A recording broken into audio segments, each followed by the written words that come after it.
Your Pittsburgh Steelers just dropped an absolute bombshell. I'm here to talk about it. Now, the broad sense.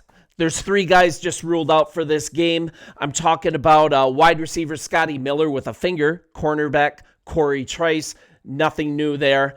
But the bombshell here, safety Jabril Peppers with a quad. He's not going to play against the Colts.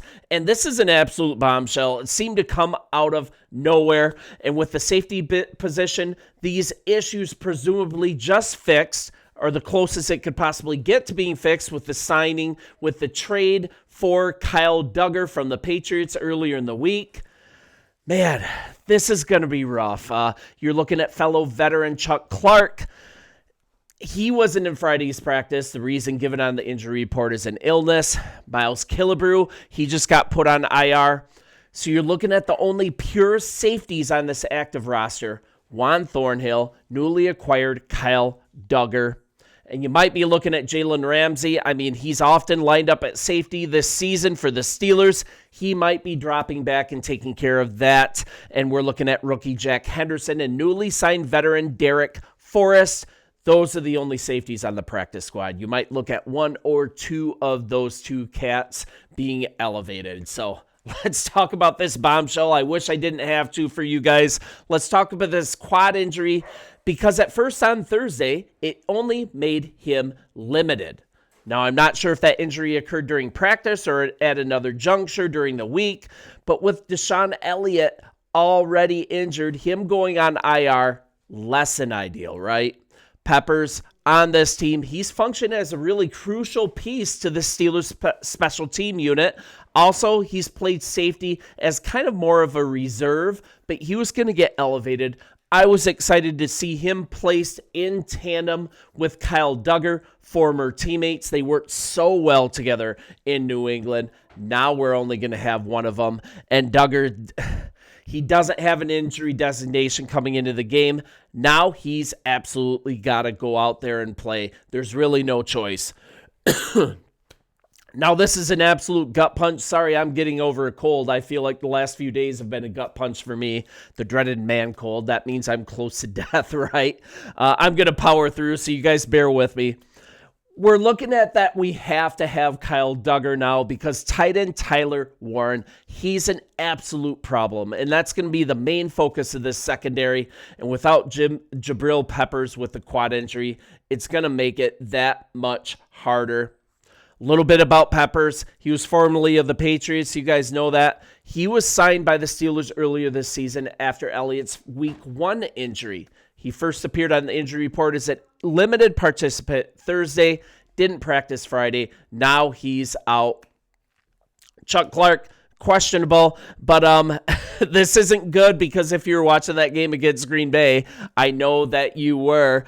Clark took a lot of Elliott's responsibilities in accounting for Steelers tight end Tucker Kraft. After Elliott's injury, this is most of the second half, and you know absolutely what happened. That did not go well, didn't it?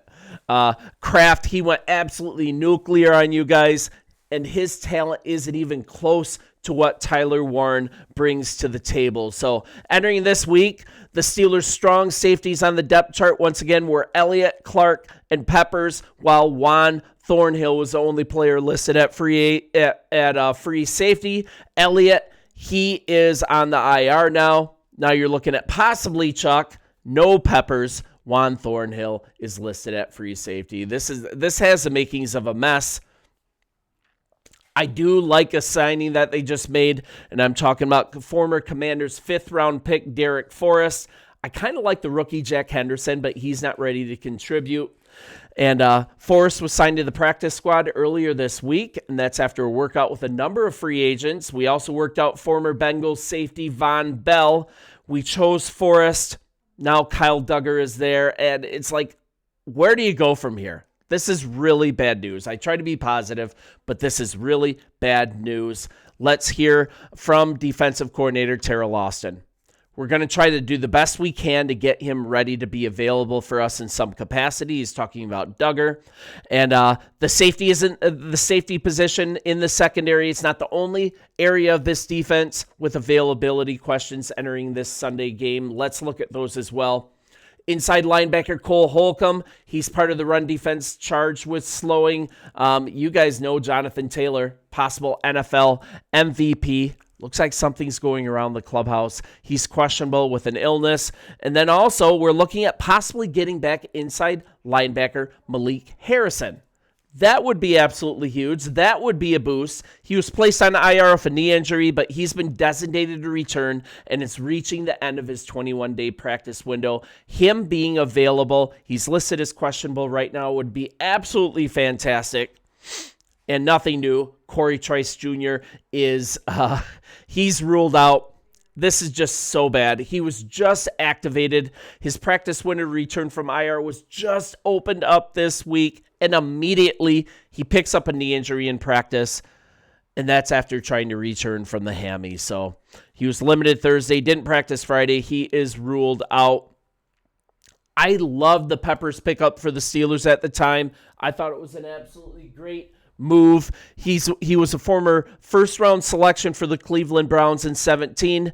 He spent 2 seasons with the team, went to the Giants. After 3 seasons with the Giants, he spent the last 3 years with the Patriots. Coming off a shortened 2024 season, played in just 6 games for the Patriots, but he still had 40 tackles, 1 forced fumble, and 1 pick, 7 career picks. Him not being there, he would have been a leader in the secondary for the team, along with Kyle Duggar. Mike Vrabel, he wanted to shake up in New England. I thought it was to our benefit, but now he is not going to play, and that's kind of a blow. Let's talk about a little more injury news, and then I'm going to let you go. Tomorrow, I will give you a more positive outlook of this game, but Daniel Quale, he just went on IR. That's after suffering a knee injury against the Green Bay Packers. Quale, he's known for certainly possibly being a season-ending injury. That leaves 2 open spots on the 53-man active roster. 2 players on IR. Once again, Malik Harrison and rookie quarterback Will Howard. They're both candidates to fill these 2 spots. Each completed another full week of practice. It'd be nice to have Howard back. I would like to have him active in practice, possibly develop him and see if he might be a quarterback of the future for you guys. And then we're also looking at number 3 inside linebacker Cole Holcomb. He missed the final 2 practices of the week because of illness. He's been deemed questionable, so like there's a bug going on in the locker room here apparently for your Pittsburgh Steelers. Not an absolutely good thing. Lots of bad news. Essentially coming into this game that you're playing the best team in the NFL. They only have 1 loss. I believe they're 7-1. The Indianapolis Colts, a surprise, great team, elite team this year in the NFL. But this is exactly what the Steelers do, right? They play down to the competition, and then they win these games that they shouldn't win. Let's hopefully Terrell Austin got the message. He's going to be a little more creative with the defense. Let's hope this defensive line is ready to play because this secondary is really going to need it. The good thing is this offense is going to have to continue to put up points. Nothing wrong with the offense, performing really well. Super happy with it. And Aaron Rodgers is the reason that you guys are having a successful season. Let's hope the secondary can catch up. I'll talk to you tomorrow with more Pittsburgh Steelers news, as I always do on the daily, and we'll talk soon. See ya.